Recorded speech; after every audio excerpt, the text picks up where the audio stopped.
TVS scooty அளிக்கிறது உங்களுக்கு சாலையில் அதிகரித்த கண்ட்ரோலும் மகிழ்ச்சியுடன் பாதுகாப்பான பயணமும். ஸோ நான் திவ்யா திராவிடம். நான் வந்துட்டு டிரெக்டர் ஆக்டர் பார்த்திபன் அவர்கிட்ட வந்து ஒரு 2 to 3 இயர்ஸாக வந்து ஒர்க் பண்ணிட்டு இருக்கேன் as an assistant and associate director. இந்த ரீசெண்ட் ப்ராஜெக்ட் வந்து பார்த்தீங்க அப்படின்னா வந்துட்டு இரவு நிழல்னு ஒரு ப்ராஜெக்ட், அதில் ஒர்க் பண்ணி முடிச்சுட்டு இப்போ நான் என்னோட ஓன் ஸ்கிரிப்டை வந்து எக்ஸ்ப்ளோர் பண்ணிட்டு இருக்கேன். பேர் கலைராகவ். நான் வந்து ஒரு independent film maker.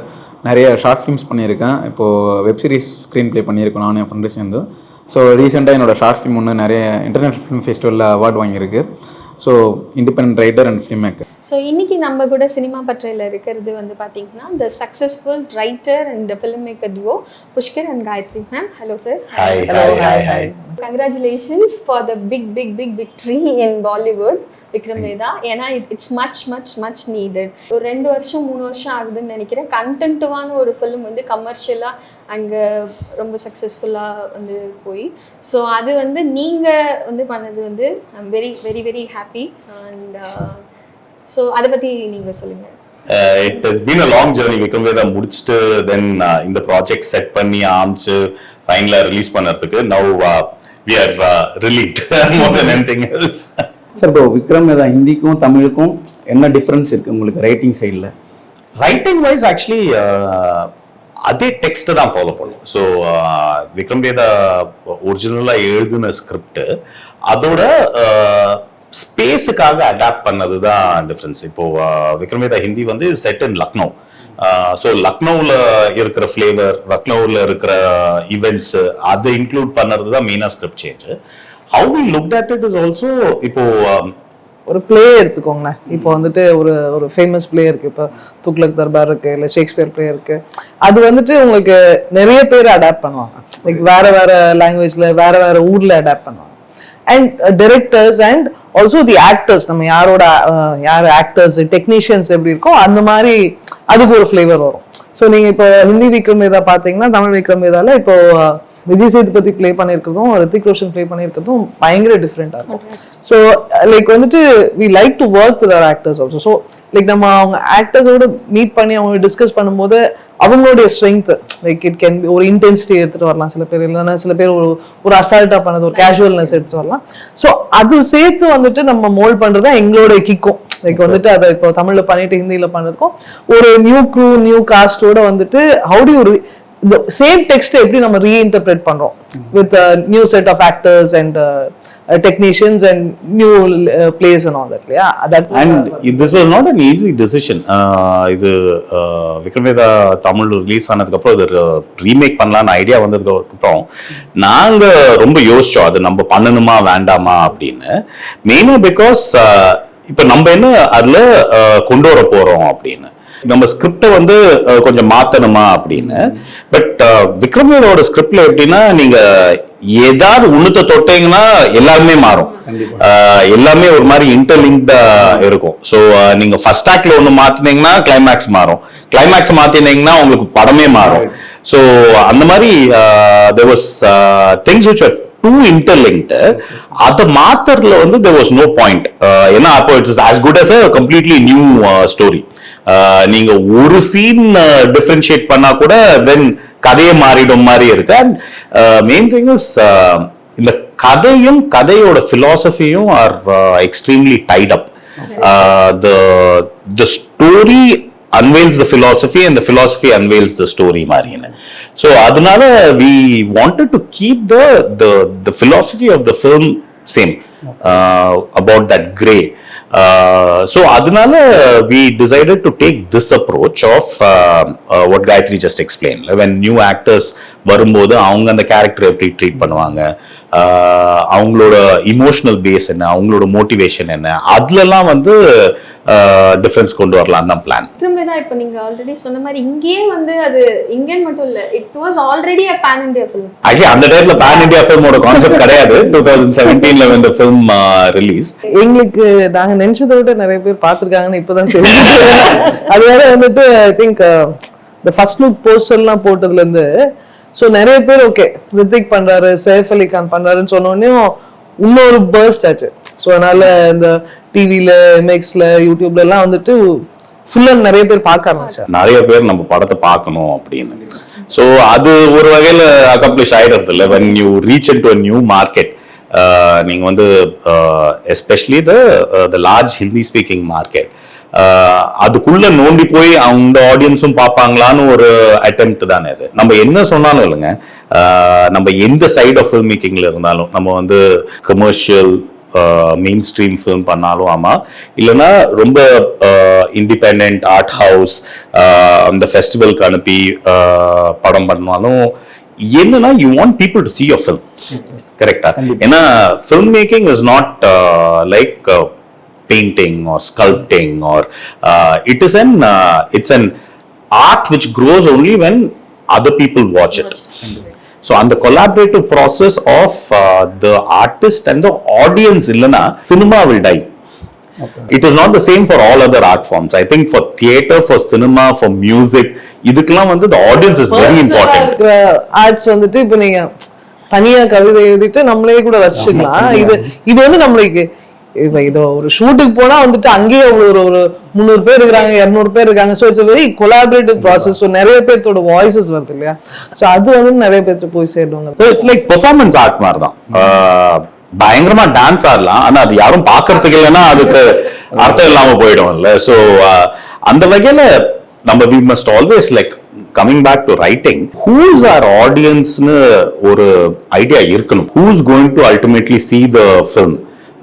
And we are talking specifically about screenwriting. So அது ஒவ்வொரு ஸ்கிரிப்டுக்கும் will eventually find an audience னு வச்சுங்களேன். அந்த once it gets made into a film யாராவது பார்ப்பாங்க எங்கேயோ ஒரு வகையில. அது யூடியூப்ல இருக்கலாம், இல்லைன்னா தியேட்டர்ல இருக்கலாம், இல்லைன்னா ஓடிடில இருக்கலாம். எங்க வேணாலும் வந்து அவங்க அதுக்குன்னு ஒரு ஆடியன்ஸ் இருக்கு. அது ஏதோ ஒரு காலகட்டத்துல அந்த ஆடியன்ஸ் வந்து அதுக்கு வந்து உட்காந்துரும். பட் அந்த ஆடியன்ஸ் யாருன்னு நம்மளுக்கு தெரியலன்னு வச்சுங்களேன், அப்போ நம்ம ரைட்டிங் ஸ்டேஜ்ல இருந்தே வந்து அந்த ஒரு கன்ஃபியூஷன் இருக்கும். திருச்சியில இருக்கிற அந்த தெருவில் இருக்கிற ஒரு தம்பி பார்க்கணும்னு ஆசைப்படுறீங்களா, இல்லைன்னா இது வந்து காஷ்மீர்ல உட்காந்துட்டு இருக்கிற ஒருத்தர் பார்க்கணும்னு ஆசைப்படுறீங்களா, இல்லைன்னா இந்த 2 பேருமே பார்க்கணும்னு ஆசைப்படுறீங்களா? சோ அந்த ஒரு கிளாரிட்டி நம்ம ஆரம்பிக்கும் போதே இருக்கணும். ஆக்சுவலி அண்ட் இப்போ ஒரு பெரிய இப்போ ரைட்டர்ஸ்க்கு வந்துட்டு ஒரு நல்ல டைம்னு வச்சுக்கோங்க. ஏன்னா இப்போ வந்துட்டு இந்த போஸ்ட் பேண்டமிக் எல்லாம் ஓடிடி எல்லாம் பார்த்து இப்போ அந்த லாங்குவேஜ் பேரியர் ரொம்பவே கட் ஆயிடுச்சு. முன்னாடி வந்துட்டு அந்த லாங்குவேஜ் பேரியர் இன்னுமே பெருசா இருக்கும், இப்போ வந்துட்டு கதை அப்படிங்கிற மாதிரி ஆயிடுச்சு. ஸோ ஆக்சுவலி எங்களுக்கு சுழல்லையுமே வந்துட்டு இப்போ பாம்பே போய் வேற ஏதாவது இன்டர்வியூஸ் ஏதாவது லைக் அவ்வளோ பேர் பார்த்துருக்காங்க. அண்ட் இட்ஸ் வெரி ரொம்ப லோக்கல் கல்ச்சர்ல ரூட் பண்ண ஒரு ஸ்டோரி. பட் சப்டைட்டில்ஸ் இருக்கு, டப்பிங் இருக்கு. ஹைதராபாத் போனாலும் ஸோ அந்த ரீச் வந்துட்டு நிறைய ஆகுது. லைக் நம்மளோட கோர் ஆடியன்ஸ் நம்மளுக்கு வந்துட்டு ஓகே தமிழ் ஆடியன்ஸ், பட் அதை தாண்டியும் கிராஸ் ஆகுது வந்துட்டு ரொம்ப ஐ திங்க் இந்த காலகட்டத்தில் அது பாசிபிள் ஆயிருக்கு because of the pandemic. So language is not a restriction. I think நம்ம இப்போ ஸ்கிரிப்ட் எழுதுறது வந்து it is all about the emotions which you bring on screen. So அது வந்து if you start fixing correctly then you work good. இப்போ நான் உங்களுடைய interviews ஏதாவது பார்த்தாலோ இல்லை உங்களை பற்றின ஏதாவது ரெஃபரன்ஸ் நம்ம இது பண்ணணும்னு பார்த்தாலோ மோர் ஆன் இந்த வெஸ்டர்னைஸ்ட் அந்த ஒரு நீங்கள் அட்மையர் பண்ணுற விஷயங்கள். இப்போ நீங்கள் ஏதோ ஒரு ரெஃபரன்ஸ்க்கு கேம் ஆஃப் த்ரோன் சொல்கிறீங்க, இல்லை ஏதோ ஒரு சீரீஸை வந்து நீங்கள் ரெஃபரன்ஸாக எடுத்து சொல்லும்போது அது எல்லாமே மோர் இன் டு வெஸ்டர்னைஸ். ஆனால் நீங்கள் படம் பண்ணுறது வந்து பார்த்தீங்கன்னா அப்படியே டோட்டலாக ஆப்போசிட்டாக இருக்கு. கம்மிங் ஃப்ரம் யூஎஸ் நீங்கள் இதே பார்த்தீங்க ஓரம் போவே வந்து பார்த்தீங்கன்னா டிராஸ்டிக்கான ஒரு நீங்களே அதை பிளான் பண்ணி எப்படி பண்ணீங்க அப்படின்றதே அந்த ப்ராசஸ் பேசலாம். அதுவே எப்படி ஆக்சுவலி நாங்க யூஎஸ்ல படிக்கும் போதே எங்களுக்கு வந்து மோமெண்ட் ஆஃப் ரியலைசேஷன் அங்கதான் நடந்தது. இன்ஃபேக்ட் யூஎஸ் போறதுக்கு முன்னாடி நாங்க பார்த்துட்டு இருந்த அதாவது என்ன மாதிரி சினிமா பண்ணணும்னு யோசிச்சுட்டு இருந்தது வந்து அப்போ late 90s early 2000sல there was this spate of urban films from India. Like Indian English films. Hyderabad Blues னு ஒரு படம் வந்தது. இந்த மாதிரி like a bunch of films orange வந்து ஒரு மாதிரியா எல்லா ஊர்லயும் ஒரு ட்ராக்ஷனும் வந்துச்சு. அது வந்து it was a fad at that point. அந்த Indian English films which talks about இப்போ சிட்டில வாழற மக்கள் பேஸ் பண்ணியான ஒரு கதை. ஸ்கோப் அண்ட் ஸ்கேலே வந்து ரொம்ப நீஷா இருக்கும். லைக் நீஷ்னா என்னன்னா ஒரு பர்டிகுலர் ஆடியன்ஸ் வந்து பயங்கரமா என்ஜாய் பண்ணுவாங்க, அதை தாண்டி யாருமே என்ஜாய் பண்ண மாட்டாங்க. ஒரு சின்ன கல்ட் வந்து அவங்க அது தெய்வமா மதிப்பாங்க அந்த படத்தை, பட் அதுக்கு தாண்டி அதுக்கு ஸ்கோப் இருக்காது. நாங்க ஃபிலிம் ஸ்கூல் போகும்போது நாங்க ஆக்சுவலி இன்ஃபேக்ட் எங்க ப்ரொஃபஸரோடலாம் நிறைய சண்டை போட்டிருக்கோம், சினிமானா என்ன அப்படின்னு. படிக்க படிக்க இந்த more number of films which you see, and அந்த டயத்துல வந்து ஃபெஸ்டிவல்ஸ்ல ரிலீஸ் ஆற மெயின் ஃபெஸ்டிவல்ஸ் ரிலீஸ் ஆற எல்லா படம், and then there are certain specific ஃபெஸ்டிவல்ஸ்ல பிரீமியர் ஆற படங்கள்லாம் தேடி கண்டுபிடிச்சு எப்படியாவது பார்ப்போம். ஆக்சுவலி இப்போ வந்துட்டு உங்களுக்கு accessibility ஜாஸ்தி.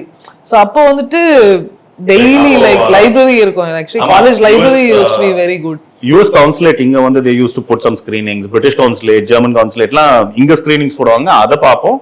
யூஎஸ்க்கு போனா அங்க இருக்கிற லைப்ரரியில வந்து எப்பவுமே there will be a vast collection of films. நிறைய இன்டர்நேஷனல் ஃபிலிம் பார்க்க வந்துட்டு அவங்க ஊர் கதையை அவங்க சொல்லும் போது தான் ஒரு பியூட்டி இருக்குன்றது. ஸோ அண்ட் நம்ம கொஞ்சம் தூரத்துல இருந்து பார்க்கும் போதில்ல, அப்பதான் நம்ம ஊர் அவ்வளோ அழகு ஒண்ணுமே தெரியும். ஏன்னா இருக்கும்போது நம்ம அப்படி அதுல மெல்ட் ஆயிரும் அது. ஸோ கொஞ்சம் அப்படி ஒரு போய் பார்த்தாதான் அப்படி. ஸோ அதனால வந்துட்டு நம்ம மெட்ராஸ் பத்தி படம் எடுக்கணும்னு ஒரு பயங்கர ஒரு ஃபீலிங் வந்துச்சு. ஸோ அதனாலதான் ரெண்டுமே ஃபர்ஸ்ட் ஓரம் குவார்டர் கட்டிங் வந்துட்டு அப்படி மெட்ராஸ் மனம் கமலம். ஸோ இந்த நெக்ஸ்ட்மே வந்து அதுதான் இந்த கல்ச்சர் வந்து நல்லாவே தெரியும். இப்போ இதுல சுழல்ல இருக்கு சாம்பலூர் ஏதோ ஒரு ஊரு, மயானக்குலை ஒரு வேற ஏதோ ஒரு கண்டென்ட். ஸோ அது கூட வந்து இதை அப்படியே வந்து மெர்ஜ் பண்ணி எழுதணும் அப்படின்றதா இருக்கட்டும். இல்லை சின்ன வயசுல இருந்து கதை சொல்லுங்க அப்படின்னு நம்ம வந்து கேட்டாலே, அப்பா அம்மாட்ட கேட்டாலே வந்து நம்மளுக்கு அவங்க சொல்ற கதையில வந்து டெஃபினட்டா வந்து வேதாளம் விக்ரமாதித்தன் கதை வந்து இருக்கும். எப்படியும் வந்து இந்த நியூஸ் பேப்பர் வந்து நம்ம பார்த்தாலும் அதுல வந்து அந்த கதையோட இது கொடுத்துருப்பாங்க படம் போட்டு. ஸோ அந்த விக்ரம் வேதான்றது நம்மளுக்கு வந்து ரொம்ப ரெகுலரா வந்து டே டு டே நம்ம பார்த்துட்டு இருந்த ஒரு விஷயத்த நீங்க அப்படியே வந்து ஒரு ப்ரொட்டகனிஸ்ட் ஆன்டகனிஸ்ட் அது ஒரு எப்படி வந்து அதை பிளான் பண்ணி அது பண்ணீங்க அப்படின்றது, அது ரைட்டிங் ப்ராசஸ் எப்படி இருந்தது? Two parts to the question. First வந்து எனி ஸ்கிரிப்ட் இல்ல ஒரு ஸ்பேஸ் அண்ட் டைம்ல ரூட் பண்ணணும். நீங்க வந்து கதையை வந்து எப்ப வேணாலும் நடக்கலாம், எங்க வேணாலும் நடக்கலாம்னு வச்சா அந்த கதைக்கு வந்து அர்த்தமே இருக்காது. ஸோ நீங்க ஹிஸ்டாரிக்கல் கதை எடுங்க, இல்லைன்னா சயின்ஸ் ஃபிக்ஷன் கதை எடுங்க, இல்லைன்னா பிரசன்ட் கதை எடுங்க, அதுக்கு எப்பவுமே வந்து எந்த ஊர்ல நடக்கிறது, எந்த ஏரியால நடக்கிறது, எந்த தெருவுல நடக்கிறது, எந்த வீட்டுல நடக்கிறது, இது வரைக்கும் அதுல காலகட்டத்துல நடக்கிறது அண்ட் எந்த காலகட்டத்துல நடக்கிறது defines a lot of things. இப்போ ரெண்டு பேர் பேசிக்கிறாங்கனால இதே வந்து ஒரு 1000 வருஷத்துக்கு முன்னாடி ரெண்டு பேர் பேசுறதுக்கும் இப்போ ரெண்டு பேர் பேசுறதுக்கும் இதுக்கப்புறம் பேசுறதுக்கும் நம்ம யோசனை, நம்ம எக்ஸ்சேஞ்ச், அப்புறம் யாரும் பேசிக்கிறாங்க எல்லாமே பயங்கரமா மாறும். ஸோ அந்த கான்டெக்ஸ்ட் வந்துட்டு ஸோ இடம் அண்ட் காலம் அது வந்துட்டு நம்ம கரெக்டா இருந்துச்சுன்னா தான் அந்த ஒரு ட்ரூத் இருக்கும் ஸ்டோரியில.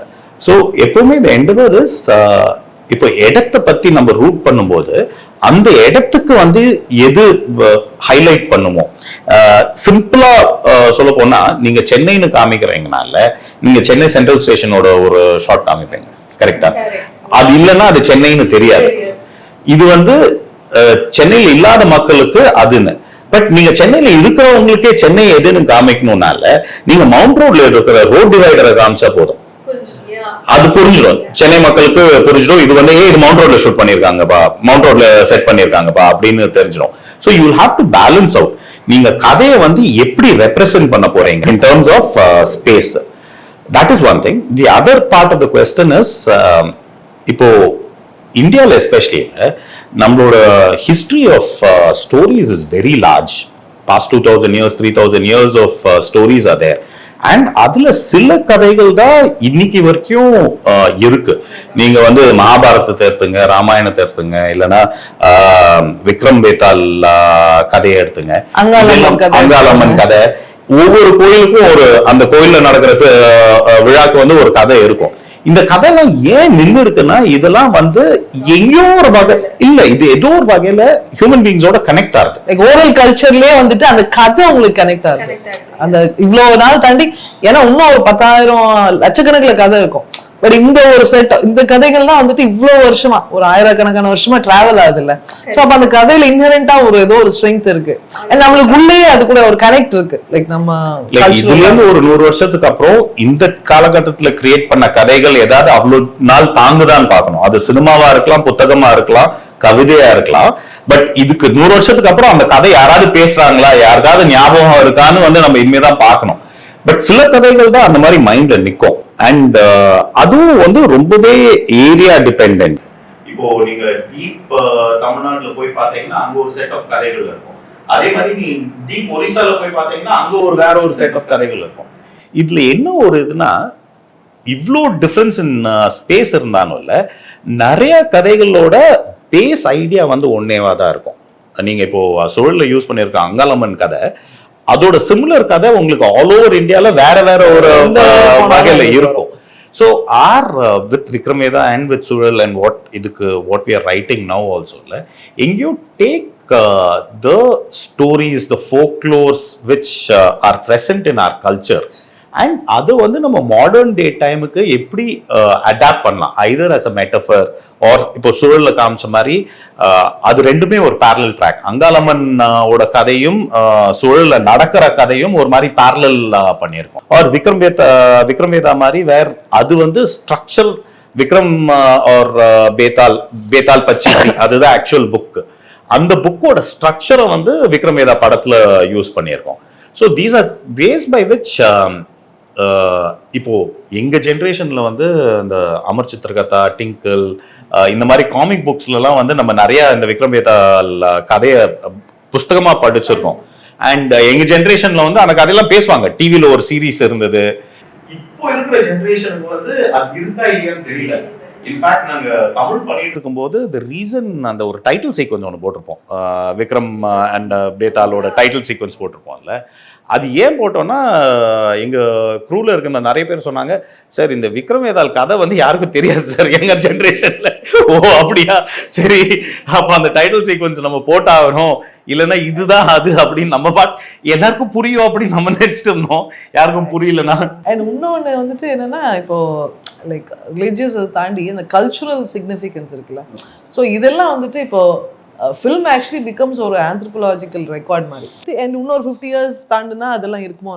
ஸோ இதெல்லாம் வந்துட்டு ஒரு டாக்குமெண்டேஷன் மாதிரின்னு வச்சுக்கோங்களேன். ஸோ தட் வே ஆல்சோ அதையும் வந்துட்டு நம்ம நேரட்டிவும் வந்துட்டு இன்டர்ட்வைன் பண்ணுறது எங்களுக்கு ஒரு பிடிச்ச ஸ்பேஸ். சார் ஆக்சுவலாக இப்போ விக்ரம் அதுலேருந்து இன்னும் எனக்கு ஒரு ரைட்டிங் சைடில் பிடிச்ச 2 சீன்ஸ் இருக்குது. என்னென்னா விக்ரம் வந்து சைமன் இறந்துட்டான்னு சொல்லிட்டு அவங்க ஒய்ஃப் கிட்ட போய் சைமனோட ஒய்ஃப் கிட்ட சொல்கிற சீனு 2 பேருக்கும் டைலாக்கே இருக்குது. இவர் எமோஷனலாக ஆவார், அதை புரிஞ்சுட்டு அவங்க அழுவாங்க.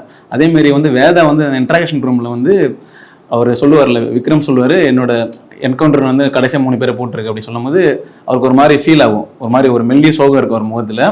ஸோ அது எப்போ நம்மளுக்கு கனெக்ட் ஆகும்னா, செத்து போனது புள்ளி தான், அவரோட தம்பி தான் போது அது பயங்கரமாக கனெக்ட் ஆகும். ஸோ இந்த 2 சீன்லையும் எனக்கு என்னன்னா டைலாக்கே இருக்காது, ஆனால் வந்து எமோஷனாக பயங்கரமாக கேரியாக இருக்கும். இப்போ ரைட்டராக டைலாக்ல கன்வே பண்ணுறது நல்லா இருக்கா, இல்லை ரியாக்ஷன்ஸில் இது மாதிரி கனெக்ட் பண்ணுறது நல்லா இருக்கா? இப்போ ரைட்டிங்கில் ஒவ்வொரு மோமெண்ட் இந்த ஸ்கிரிப்டும் வந்து பீட்னு சொல்லுவோம். ஓகே, ஸோ ஒரு சீனில் வந்து தெர் ஆர் மல்டிபிள் பீட்ஸ் இந்த சீன் வச்சுங்களேன். இந்த பீட் வந்து நீங்க டயலாக் வழியா தான் கொண்டு வரணும்னு ஒரு அவசியமே இல்லை. அது வந்து என்னன்னா அந்த பீட் வந்து அது என்ன எமோஷனை நீங்க கன்வே பண்றீங்க, என்ன ஸ்டேட்மெண்ட் சொல்ல வரீங்கன்னு. ஸோ இப்போ இந்த இதுல ஃபர்ஸ்ட் எக்ஸாம்பிள்ல இவன் வந்து விக்ரம் வந்து வைஃப் கிட்ட சொல்லணும், சைமனோட வைஃப் கிட்ட சொல்லணும். அதுல வந்து பீட் என்னன்னா சைமன் இறந்துட்டாரு, அந்த இன்ஃபர்மேஷனை வந்து வைஃப் கிட்ட சொல்லணும். இவனுக்கு வந்து கில்ட் இருக்கு, அதுதான் மெயின். விக்ரமுக்கு வந்து ஒரு கில்ட் இருக்கு, அவனால சைமனை காப்பாற்ற முடியல, ஏதோ ஒரு வகையில அவன் வந்து ஃபெயில் ஆயிட்டான்னு சொல்றதுதான் அந்த பீட். சோ நீங்க வந்து இது வந்து இன்ஃபர்மேஷன் கன்வே பண்ணணும்னா வந்து சைமன் இறந்துட்டாரு அப்படின்னு சொல்லலாம். பட் நம்ம இங்க போற பீட் வந்து இஸ் நாட் தட் இன்ஃபர்மேஷன். ஏன்னா நம்மளுக்கு இன்ஃபர்மேஷன் ஆல்ரெடி அதுக்கு ப்ரீவியஸ் சீன்ல சைமன் இறந்துட்டாருன்னு நம்ம விஷுவலாவே பார்த்தோம். சோ அதை இங்க கன்வே பண்ண தேவையில்லை. இங்க என்ன கன்வே பண்றோம்னா விக்ரமோட கில்ட். சோ அதுக்கு வந்து டயலாகே தேவையில்லை. அது if it is a good ஆக்டர்னா அந்த எக்ஸ்பிரஷன்லயே நம்மளுக்கு கன்வே ஆயிடும். சோ நீங்க ஏதாவது படம் பார்க்கும் போதுல அந்த ஒவ்வொரு மோமெண்ட்ல என்ன பீட்னு ஐடென்டிஃபை பண்றது தான் மோஸ்ட் இம்பார்ட்டன்ட். சம்டைம்ஸ் டயலாக் சொல்றதும் ஸ்கிரீன்ல பிளே அவுட் ஆறதும் வேற மாதிரி இருக்கும். ஏன்னா இந்த பீட் வந்து அந்த டயலாக் சொல்ற இன்ஃபர்மேஷன் கிடையாது, அதுக்கு பின்னாடி இருக்கிற எமோஷன் தான். So the same thing with that earlier scene, விக்ரமும் வேதாவும் இதுல இருக்கும்போது விக்ரம் வந்து அந்த ஒரு ப்ரைடோட சொல்வார், ஒரு திமிரோட சொல்வார். அண்ட் நீங்க வந்து வேதாவோட ரியாக்ஷன் பார்க்கும்போது அதுல வந்து என்னன்னா என்ன அவன் ரியாக்ட் பண்றான்னு எக்ஸாக்டா தெரியாது. அது ஜஸ்ட் ஒரு பாஸ் மாதிரி தான் இருக்கும். ஆனா அது எங்கேயோ ஒட்டிக்கும். ஏன்னா அது வந்து ஒரு சின்ன ஒரு எதுக்கு அந்த ஷாட் அங்க வச்சாங்க அப்படின்னு ஒரு இது எங்கேயோ பேக் ஆஃப் த மைண்ட்ல நார்மல் ஆடியன்ஸுக்கு கூட ரெஜிஸ்டர் ஆகும். நீங்க வந்து அதுல இருந்து ஸ்ட்ரெயிட்டா நீங்க அப்படியே கண்டினியூ பண்ணிருந்தீங்கன்னா வேதா இதால அஃபெக்ட் ஆகான்னு தெரியாம போயிடும். சோ உங்களுக்கு என்ன பீட் அங்க இவர் சொன்ன ஒரு ஸ்டேட்மெண்ட் வந்து வேதாவை ஏதோ குத்தி இருக்கு, அது மட்டும்தான் நீங்க அங்க ரெஜிஸ்டர் பண்றீங்க. சோ அதுக்கு அந்த ஷாட். சோ நீங்க எப்பவுமே சீன் ஸ்டடி பண்ணும்போது ஒவ்வொரு பீட் என்னன்னு ஒரு சீன் வந்து யூஸ்வலி இப்போ இந்த இன்ட்ராகேஷன் சீன் இருக்குல்ல, விக்ரம் வேதா இன்ட்ராகேஷன் சீன், அதுல வந்து 22 பீட் இருக்கு அந்த சீன்ல. அவங்க என்ன கன்வே பண்றாங்க, ஏன்னா அதுல வந்து மாறிட்டே இருக்கும் power equation. So that is a scene which has many beats. But இப்போ வந்து இந்த விக்ரம் வந்து சைமன் வைஃப் கிட்ட சொல்றது அதுல வந்து 2 பீட் தான்.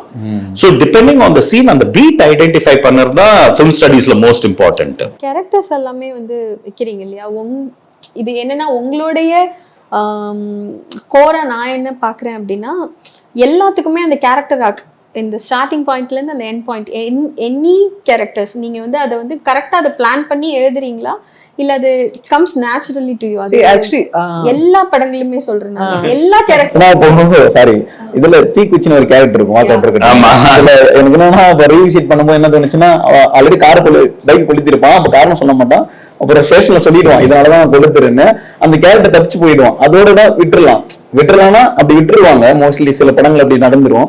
ஆனா நீங்க அவனை திரும்ப கிளைமேக்ஸ்ல கொண்டு வரீங்க, திரும்ப அவன் காரை கொளுத்துவான். ஒரு ஸ்கிரீன் பிளேல ஒரு கேரக்டர் செட் ப்ராப்பர்ட்டியை யூஸ் பண்ணாம அந்த ஸ்கிரீன் பிளேயோட ரைட்டிங்ல கரெக்டா செமையா அது ஒரு டைரக்ட் ஆச்சு. இந்த விக்ரம் வேதாலுமே அது நடந்திருக்கும், எல்லா கேரக்டர்ஸ்க்குமே ஒரு எண்ட் பாயிண்ட் இருக்கும். அது எங்களுக்கு ரொம்ப பர்டிகுலர். இப்போ வந்துட்டு இப்போ ஹீரோ ஃப்ரெண்டு கேரக்டர், அப்புறம் வந்துட்டு வில்லன் கேங் அந்த மாதிரி இருக்கக்கூடாது. ஸோ யாராவது ஸ்க்ரீன்ல வராங்க இல்லைன்னா ஒரு சீன் எடுத்துட்டீங்கனாலும் ஒரு சீன்ல இப்போ அவர் பீட் சொன்னார்ல, ஸோ ஒரு சீன்ல வந்துட்டு இப்போ இது ஒரு இது எஸ்டாப்ளிஷ் பண்ணதுக்காக ஒரு சீன் வந்துட்டு is a waste of time, screen time. So ஒரு சீன்ல வந்துட்டு உங்களுக்கு ஒரு 2-3 விஷயம் அச்சீவ் ஆகணும். லைக் வந்துட்டு பிளாட் ப்ரோக்ரஷன் இருக்கணும், கேரக்டர் ப்ரோக்ரஷன் இருக்கணும், அது போக அந்த சீன் எதை பத்தி அதுல இருந்து அது என்ன எஸ்டாப்ளிஷ் பண்ணது, இந்த மாதிரி ஒரு 2-3 விஷயம் இருக்கணும். And coming back to your இது இந்த கேரக்டர்ஸ் இல்லையா, ஸோ வந்துட்டு அது வந்து கொஞ்சம் கான்சியஸாகவும் பண்றது. சி ஒன் திங் இஸ் வந்துட்டு இப்போ நீங்க வந்துட்டு 2 டைமென்ஷனல் ஆயிரும். இப்போ யாருமே நீங்க லைஃப்ல பாத்தீங்கன்னா இப்போ நம்ம யாருமே வந்துட்டு ஃபுல்லா நல்லவங்க ஃபுல்லா கெட்டவங்கன்னு கிடையாது. லைக் ஒரு ஆக்ஷன் வந்துட்டு இன்னைக்கு நீங்க ஏதாவது ஒரு தப்பு பண்ணிருப்பீங்க, அன்னைக்கு அவர் ஏதாவது நல்லது பண்ணிருப்பாரு, அந்த மாதிரி ஒரு vice versa. So that is how people are. So ஒரு ஃபுல் 3 டைமென்ஷனாலிட்டி இருக்கும். ஸோ அதை நீங்க எப்படி ரைட்டிங்ல எடுத்துட்டு வருதுன்னா வந்துட்டு நீங்க வந்துட்டு இப்போ யாருக்காவது ஒருத்தருக்கு ஒரு ஃபிளா கொடுக்குறீங்க, லைக் இல்ல இவர் இப்படி ஒண்ணு புரிஞ்சிருக்காருன்னு நினைச்சா அதை நீங்க அந்த கேரக்டர் வந்துட்டு த்ரூ ஹிஸ் ஆக்ஷன்ஸ் அண்ட் எப்படி உங்களுடைய கேரக்டர் டிஃபைன் ஆகுது through action is character is action. So வந்துட்டு நீங்க அது போக வந்துட்டு ஈவன் இப்போ வந்துட்டு இப்போ ஓரம் போல சன் ஆஃப் கன் வில்லன் அவருக்கு ஒரு ரிடம்ஷன் வேணும். அதே மாதிரி இப்போ சுழல்ல வந்துட்டு இப்போ கதிரோட கேரக்டர் சக்ரான்ற கேரக்டர் வந்துட்டு அவர் வந்துட்டு ஃபர்ஸ்ட் ஒரு மெதப்ல இருப்பாரு, வந்துட்டு எனக்கு இந்த ஊர் தான்ப்பா என்னது எனக்கு தெரியும்பா, யாரு என்ன யோசிப்பாங்க என்ன பண்ணுவாங்கன்னு தெரியும்ட்டு. பட் யாருமே அவ்வளவு சிம்பிள் இல்லை, எல்லாருமே காம்ப்ளிகேட்டட், எல்லாருக்குமே ஒரு லேயர்ஸ் இருக்கும். நீங்க அது யாருமே வந்துட்டு அவன் அப்படிதான் அப்படி சொல்ல முடியாது. வந்துட்டு நம்மளுக்கு அவ்வளவு தெரியாது, அவங்களுக்கு தெரிய வந்துட்டு அவங்களுக்கு லேயர்ஸ் இருக்கும். அதே மாதிரி தெரிய வந்துட்டு யாருமே தப்பாவும் தெரிய மாட்டாங்க, அவங்களுக்கு எல்லாத்துக்குள்ள ஒரு ரிடம்ஷன் இருக்கும், ஏதாவது ஒரு குவாலிட்டி இருக்கும் which makes them beautiful. So அந்த இது வந்துட்டு எங்களுக்கு ஒரு கோர் எதுவும் இருக்கு. அண்ட் ஐ திங்க் ஸ்கிரீன்லயும் எங்களுக்கு அது வந்துச்சுனால ஒரு டெப்த் இன் ரைட்டிங் இருக்கும். என்னன்னா இப்போ ஸ்டார்டிங் எழுதும் போது ஒரு ரஃபா ஒரு கேரக்டர் ஸ்கெட்ச் எல்லாம் போடுவோம், பட் கதை பிளாட் டெவலப் ஆக அண்ட் இங்க போய் சேரணுன்ற போது then you bring it out, இன்னொரு 2-3 டிராஃப்ட் போடும்போது வந்துட்டு ஓகே சோ இதுக்கு எப்படி போய் சேர முடியும், சோ இவர் இந்த பிலீஃப்ல இருந்தவரை இப்படி போறாரு. So yeah that something which we there's a craft to it also. இப்போ நீங்க லீட் கேரக்டர்ஸ் எடுத்தீங்கனால கேரக்டர் ஆர்க்குன்னு சொல்றது இங்கேன்னு ஆரம்பிச்சாங்க இங்க முடிச்சாங்கன்னு நீங்க வந்து லீட் கேரக்டருக்கு வைக்க முடியாது. இந்த ஜேர்னி வந்து it's not one straight line, இதுல அப்ஸ் இருக்கணும் டவுன்ஸ் இருக்கணும், அவங்க வேற எங்கேயாவது போகணும், அப்புறமா தான் உங்களோட இதுக்கு வந்து சேரணும். ஓகே, சோ இது வந்து லீட் கேரக்டர்ஸோட ஆர்க் வந்து always has to be complicated, it can't be a straight line. then the next round of characters other than your protagonist antagonist தாண்டி your next round of charactersல நீங்க இவ்ளோ வேரியேஷன் கொடுக்க தேவையில்லை. எப்படி அவங்க வந்து கேரக்டர் beginning to end வந்து எப்படி மாறுறது கம்மியா இருக்கும். And then when you come to these tertiary characters, adula vandu you will have a beginning point, you will have an end point. It will be more or less a straight line. So ஏன்னா நீங்க வந்து இந்த tertiary charactersக்கு வந்து நீங்க ரொம்ப complicate பண்ணீங்கன்னா உங்க கதையோட ஃபோக்கஸ் போயிடும். In a series you actually have a lot more space. நீங்க வந்து 8 எபிசோட் பண்றீங்க 10 எபிசோட் பண்றீங்கன்னா உங்களுக்கு tertiary characters வரைக்கும் கொஞ்சம் வேரியேஷன் கொடுத்துட்டு அங்க வர முடியும். பட் ஜெனரலி நீங்க ஃபீச்சர் ஃபிலிம்னா நீங்க வந்து primary characters and primary characters is your protagonist antagonist அவங்க ரெண்டு பேர் மட்டும்தான். Or if it is two protagonists or something like that, na it could be more than that. But it is not the இப்போ usually நம்ம சினிமால வந்து hero இருப்பாங்க, ஹீரோக்கு வந்து ஒரு லவ் இன்ட்ரெஸ்ட் இருப்பாங்க. The love interest is not a primary character. The love interest வந்து is actually a secondary character. உங்களோட primary conflict எதை பத்தி? If it is a love story and boy meets girl and boy and girl have an ego hassle and how they get back together, இதுதான் உங்களோட படத்தோட ஐடியானா then ரெண்டு பேருமே are protagonist and antagonist at two different points in time மாதிரின. But உங்களோட primary conflict என்ன, அதோட ரெண்டு பக்கத்துல யார் இருக்காங்கன்னா உங்களோட எப்பவுமே படத்தோட மெயின் கேரக்டர்ஸ். ஸோ இவங்களோட கேரக்டர்ஸை try to keep it as complicated.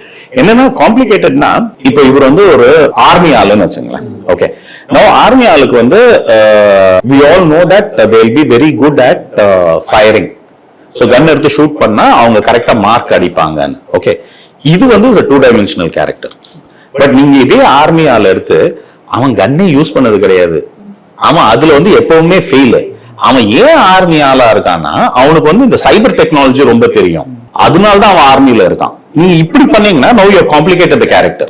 So இந்த ஆர்மி ஆள் வந்து கன் எடுத்து ஷூட் பண்றான், இந்த செவரை ஷூட் பண்ணணும்னா அந்த செவரை ஷூட் பண்றான். ஆனா ஒரு கம்ப்யூட்டரை ஹேக் பண்ணும், இன்டெலிஜென்ஸ் வாங்கணும்னா அவன் அதுல கில்லி. So now you have made the character a little more interesting.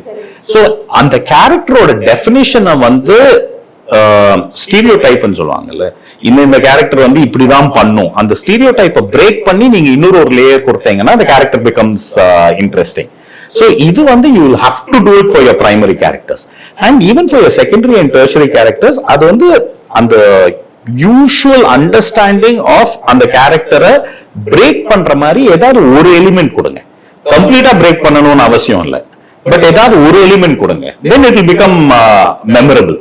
இந்த சந்திரா கேரக்டர் நான் அந்த மாதிரி தான் பார்க்குறேன். ஸ்க்ரீன் ஸ்பேஸ் வந்து கம்மியாக இருக்கும், பட் இந்த டோட்டலாகவே விக்ரமோட ஸ்டோரி அப்சைட் டவுன், வேதாவோட ஸ்டோரி அப்சைட் டவுன் ஆகிறதுக்கும் seal with the connecting point. So அந்த மாதிரியாக தான் இப்போ நீங்கள் சொல்லும் போது என் மைண்டில் நான் அதை கனெக்ட் பண்ணிக்க முடியும். Thank you. So the next question is, இப்போ நீங்களே நடுவில் சொல்லிட்டீங்க அந்த சீரியஸ் பண்ணுறதுக்கு வந்து அந்த ஸ்பேஸ் கிடைக்கும். பொதுவாக இப்போ உங்கள் படங்களில் வந்து பார்க்கும்போது அன்டில் அன்லெஸ் அது ஒரு ஹீரோட இன்ட்ரடக்ஷன் அப்படின்னா மட்டும்தான் வந்து ஓகே அவன் யாருன்னு தெரியுமா, அவன் இப்படி தெரியுமா அப்படின்ற அந்த ஒரு விஷயம் இருக்கும். Otherwise you will come to the point straight எப்போவுமே. ஸோ அந்த மாதிரி பண்ணிட்டு இருக்கிற ரைட்டிங்க்கும் இப்போ நீங்கள் சீரியஸ்க்கு வந்து எழுதும்போது இப்போது ப்ரொட்டகனிஸ்ட் ஆன்டகனிஸ்ட்னு இல்லாமல் ப்ரைமரி ப்ரொட்டகனிஸ்ட் ஆன்டகனிஸ்ட்னு இல்லாமல் திரும்ப சப் அவங்களுக்கு அந்த மாதிரி பிரிச்சு எழுதுறதுக்கும் என்ன நீங்க வித்தியாசப்படுத்தி பாக்குறீங்க? எங்களுக்கு இப்போ சுழல் பண்றதுல பெரிய ஜாய் இப்போ வந்துட்டு அது சுழல் ஃபர்ஸ்ட் வந்துட்டு ஃபீச்சர் ஃபிலிம் ஸ்கிரிப்டா தான் ஆரம்பிச்சது. ஆரம்பிக்கும் போது அதுக்கப்புறம் அதுல வந்துட்டு இதுக்கு இன்னும் நிறைய ஸ்கோப் இருக்கு. லைக் இப்போ ஒரு 2 hours 2.5 hours ஃபிலிம்னா உங்களுக்கு ஒரு ஆன்டகனிஸ்ட் ப்ரோட்டாகனிஸ்ட் அப்புறம் ஒரு கொஞ்சம் ஃபியூ கேரக்டர்ஸ் தான் எக்ஸ்ப்ளோர் பண்ண முடியும். அந்த ஊரு அவங்க என்ன பிலீஃப் அது எப்படி மாறுது அது எல்லாம் வந்துட்டு உங்களுக்கு அந்த ஸ்கிரீன் ஸ்பேஸ் இருக்கு, அது டைம் ஸ்பேஸ் இருக்கு. ஸோ அதனாலதான் இந்த ஃபார்மே ட்ரை பண்ணோம். ஸோ அது வந்துட்டு அது பண்ணும்போது தான் தெரிஞ்சது அது ஒரு structurally it's a different beast. ஒரு மாதிரியா சரி சினிமா எழுத கத்துக்கிறோம் அப்படிமே பார்த்தா வந்துட்டு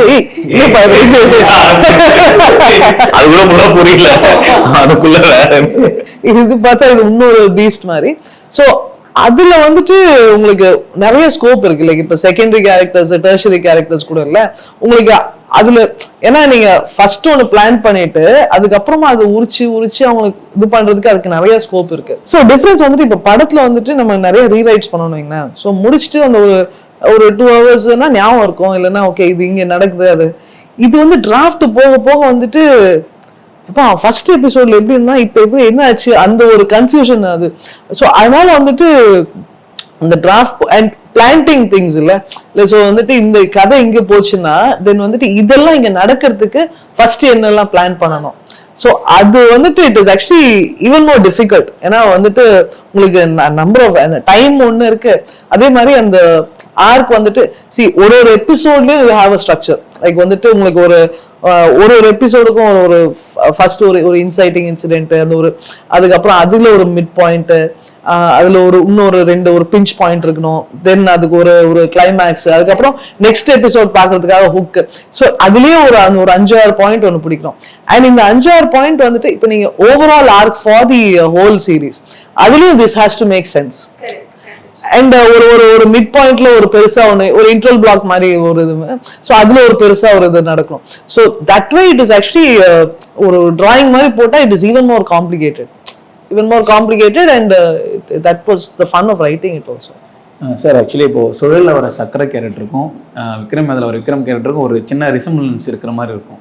ஸோ அவனும் ஒரு விஷயத்தை ஃபோக்கஸ் பண்ணுவான், அது மட்டுமே நோக்கி போவான், அதுக்கப்புறம் தான் அவனுக்கு சில விஷயம் ரிவீல் ஆகும். விக்ரம்லேயும் அப்படி தான், அவன் ஒரே விஷயத்த ஒரே மாதிரி பார்ப்பான். அப்போ கூட குதிரை மாதிரி, இந்த குதிரை கடிவாளம் மாதிரி கூட ஒரு வேதா வந்து தான் அவனோட பெர்ஸ்பெக்டிவ் வேற, இன்னொரு பெர்ஸ்பெக்டிவ் இருக்கு இதுக்கு அப்படி சொல்லிட்டு பார்க்குற இது இருக்கும். இந்த ரெசம்பலன்ஸ் உங்க ரைட்டிங்ல இருக்கும்போது அது தெரிஞ்சுதான் பண்ணீங்களா? ஆக்சுவலி இந்த this person who's trying to figure out the world இது வந்து is a character type we like a lot.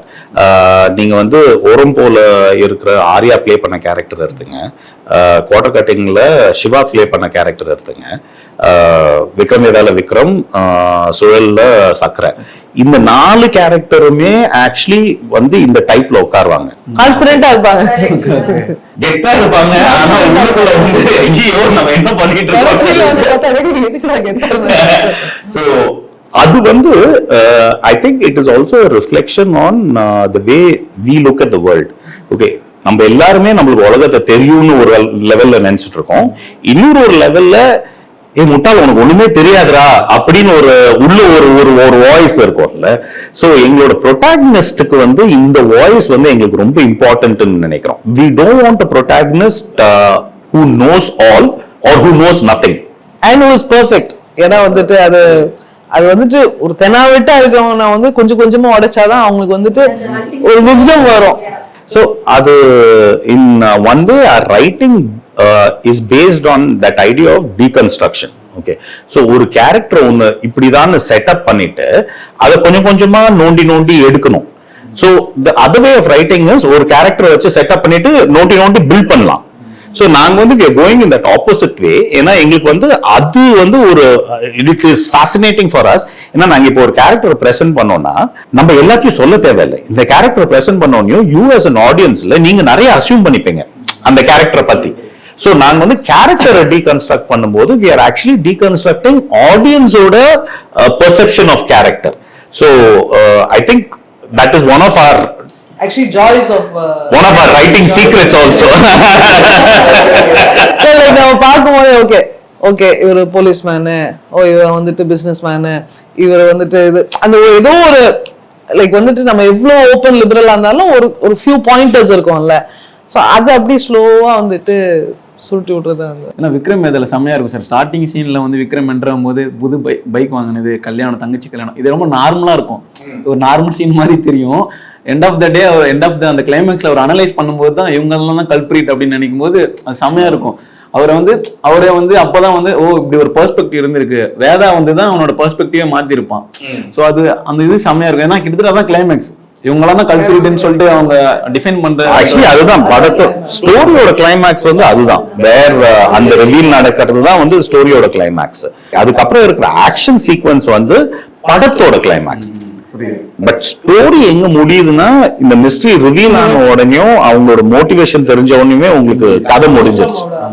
So நிறைய கதைகள் அப்படிதான் இருக்கும். வெல் ரிட்டன் ஸ்டோரிஸ்ல உங்களுக்கு வந்து ஸ்டோரியோட மெயின் ரிவீல் வந்து ஒரு பாயிண்ட்ல நடந்துரும், அதோட கதை முடிஞ்சிடும்.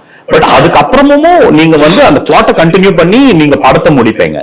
சம்டைம்ஸ் நீங்க பார்க்கும்போதே தெரிஞ்சிருக்கும் நிறைய படத்துல வந்து இல்ல உங்களுக்கு மிட் பாயிண்ட்ல கதை தெரிஞ்சிடும், அதுக்கப்புறம் இன்ட்ரெஸ்ட் போயிடும். அப்படின்னா என்னன்னா கதையோட கிளைமேக்ஸ் அங்கேயே வந்துருச்சு. சோ கதையோட கிளைமேக்ஸ நீங்க எவ்வளவு தூரம் தாக்கு பிடிச்சு படத்தோட கிளைமேக்ஸ் பக்கத்துல கொண்டு வரீங்களோ அதுதான் வந்து சக்சஸ் இன் ரைட்டிங்.